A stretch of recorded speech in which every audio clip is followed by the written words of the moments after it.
a mess.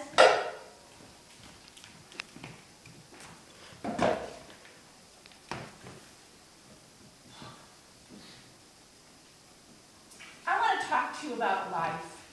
It's so difficult to be alive, isn't it? And you want to function. I mean, there are all these kinds of people in the world. You have to deal with them. I tried to buy a can of tuna fish at the market the other day, and there was this person standing right in front of where I wanted to be, and I waited a while to see if they'd move, and they didn't. And they were looking at the tuna fish and they're reading the ingredients like it was a good book. It's a boring book, if you ask me. Of course, nobody asked me. So I waited a long while. And they didn't move. And they're standing in front of the tuna fish cans, and I'm wanting to go to the tuna fish cans. And I want to say to them, you know, that you move over, and I'm so afraid that they're going to say to me, "Will you shut up, you nagging bitch?" So then I started crying just a little bit, you know, out of frustration, you know.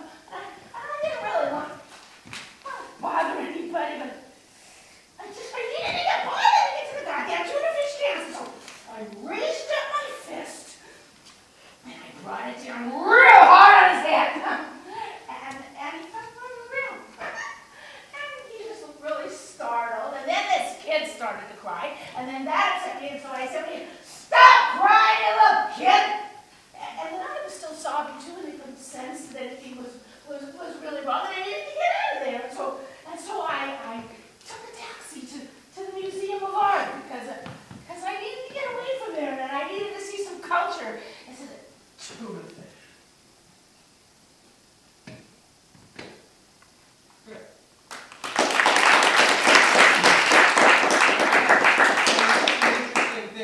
I want to ask you, I have a question to ask you, but you kind of did this thing almost like a piece of music. It had different tempos in it. I like that. And so I would do more of that. There are certain parts of it I would slow down a little bit, and then you did some parts where you're doing like throwaway almost. I like that. But when you hit on the head, I think that was good the way you did that. But now I'm going to ask you the question. What happens in the beginning? That part seemed a little muddy. What's going on? It said in the script that she starts the show and she's sitting in a chair and she can get up when she wants to, and you can't let the audience know they're really nuts until like it went more into play. So I needed to let them see that I was really nuts more by the end of the monologue. And so what happened before in what I wrote to you was that I had just come from the nut house when I was okay. center. So that's good. So when you come from the nut house, you don't act very nuts. So I started so you kind of come in and we're going, who is this? Is this a government person? Or what? And then you unravel before our very eyes. By you kind of backing in and doing the thing,